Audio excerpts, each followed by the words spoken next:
রাফসান দা ছোট ভাইয়ের বিরুদ্ধে গ্রেফতারি পরোয়ানা। কন্টেন্ট ক্রিয়েটর ও ফুড ব্লগার রাফসান দা ছোট ভাই খ্যাত ইফতেখার রাফসানের বিরুদ্ধে অনুমোদনহীন ব্লু ড্রিঙ্কস বাজারজাতকরণ করার জন্য গ্রেফতারি পরোয়ানা জারি করেছেন আদালত। বিশুদ্ধ খাদ্য আদালতের বিচারক আলাউল আকবর এ আদেশ দেন। নিরাপদ খাদ্য কর্তৃপক্ষের ক্ষমতাপ্রাপ্ত খাদ্য পরিদর্শক মোহাম্মদ কামরুল হোসেন বলেন, ব্লু এর কোনো অনুমোদন নেই, এমনকি ঔষধ প্রশাসনও জানে না এসব ঔষধ না পানীয়।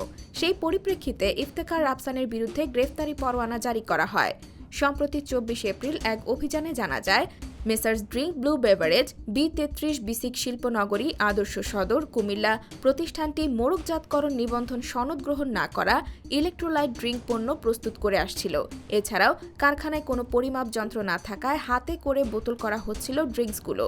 নিবন্ধন ছাড়াই মোড়কজাত ও বাজারজাত করায় ওজন ও পরিমাপ মানদণ্ড আইন 2018 এর 41 ধারায় 30,000 টাকা অর্থদণ্ড করা হয়। কুমিল্লা জেলা প্রশাসনের সিনিয়র সহকারী কমিশনার ও নির্বাহী ম্যাজিস্ট্রেট ফারহানা নাসরিন ওই অভিযানে নেতৃত্ব দেন।